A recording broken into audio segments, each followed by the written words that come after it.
आखिरकार 10वीं और 12वीं की बोर्ड परीक्षा की तारीखों का ऐलान सरकार ने कल शाम कर दिया है। शिक्षा मंत्री निशंक ने परीक्षा का पूरा खाका समझाया है। 4 मई को पहली परीक्षा होगी और 15 जुलाई तक रिजल्ट भी सामने आ जाएंगे। हालांकि कई सवाल भी हैं जिसे लेकर छात्र और अभिभावक थोड़े फिक्रमंद हैं।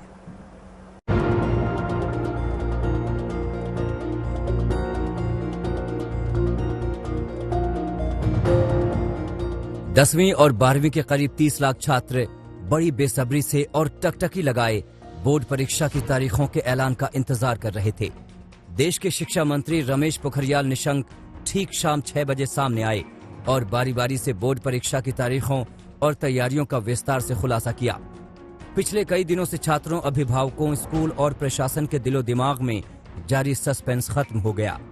10वीं और 12वीं की लिखित परीक्षा 4 मई से शुरू होंगी और 15 जुलाई तक छात्रों के इम्तिहान के नतीजे भी आ जाएंगे, जहां 30 लाख छात्रों की मेहनत का फैसला होगा और भविष्य की दिशा तय होगी।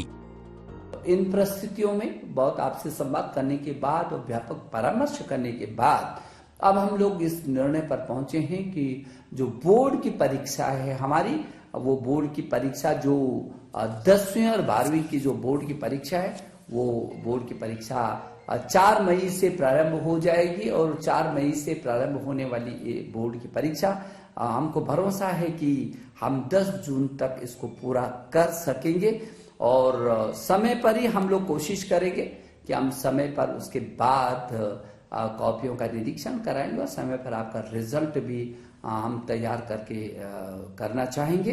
हिंदुस्तान की शैक्षणिक जो गतिविधियां हैं वो पूरी ताकत के साथ खड़ी रही हैं, चरमराई नहीं है। हाँ, कभी हमने पाठ्यक्रम को कम किया, लगातार हम शैक्षणिक कैलेंडर को जारी करते रहे, हम छात्रों से सीधा संवाद करते रहे, हम अभिभावकों से संवाद करते रहे, हम अध्यापकों से, अब सबसे हम संवाद करते रहे और जो भी कठिनाई आई हमने मिलकर के उसका समाधान किया।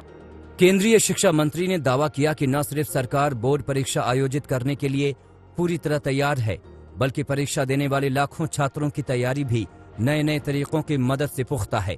10वीं और 12वीं बोर्ड परीक्षाओं की तारीखों की घोषणा के बाद सीबीएसई बोर्ड की आधिकारिक वेबसाइट पर जल्द ही डेट शीट भी उपलब्ध हो जाएगी।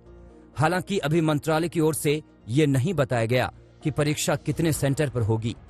बात तो आप ये देख रहे हैं कि पूरे विश्व में जिस तरह से कोविड का सामना इंडिया ने किया है, नंबर 1, और दूसरी तरह से किस तरह का हमने ऑनलाइन एजुकेशन में जो ट्रांसफॉर्मेशन इमीडिएटली हम लेके आए हैं, ये अद्भुत है, दुनिया में कभी नहीं हुआ है ये। और कई महीनों से जितने भी स्कूल हैं वो अपनी तैयारी कर रहे हैं, अपने स्टैंडर्ड ऑपरेटिंग प्रोसेसेस बना रहे हैं, अपने ड्राई रन कर रहे हैं, अपने रिहर्सल कर रहे हैं कि जब स्कूल खुलेगा और जब परीक्षा होगी तो किन किन चीजों का ध्यान रखना पड़ेगा। जो स्टूडेंट्स हैं वो तो सारा सिलेबस तैयार करें, जो अच्छे स्टूडेंट्स नहीं हैं और थोड़ा भयभीत हैं इस पूरे माहौल से, उनके लिए मेरा सुझाव ये है कि थोड़ा सा कम सिलेबस तैयार करें, फिर जो तैयार करें पुख्ता तरीके से तैयार करें। हालांकि कोरोना काल में सरकार के ऑफलाइन परीक्षा कराने के फैसले पर विपक्ष और कई अभिभावक पहले से ही सवाल उठा रहे हैं। कई आशंकाएं भी जाहिर कर चुके हैं। मसलन कोरोना के वक्त में लिखित परीक्षा की क्या जरूरत थी? परीक्षा के दौरान महामारी के संक्रमण को कैसे रोका जाएगा? परीक्षा केंद्रों पर होने वाली भीड़ को कैसे नियंत्रित किया जाएगा? कोरोना की वजह से छात्रों को तैयारी के लिए पूरा वक्त नहीं मिला। बोर्ड की परीक्षाओं को पूरे मई तक क्यों नहीं टाला गया? कोरोना महामारी को देखते हुए सवाल वाजिब भी हो सकते हैं, लेकिन देश के शिक्षा मंत्री निशंक ने साफ साफ कहा कि छात्रों की सुरक्षा सुनिश्चित करना उनकी पहली प्राथमिकता होगी।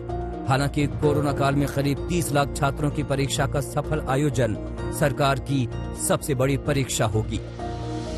वैसे इसी मुश्किल वक्त में ही सरकार ने इंजीनियरिंग और मेडिकल की परीक्षा को कामयाबी के साथ आयोजित करके भरोसा तो जरूर जगाया है।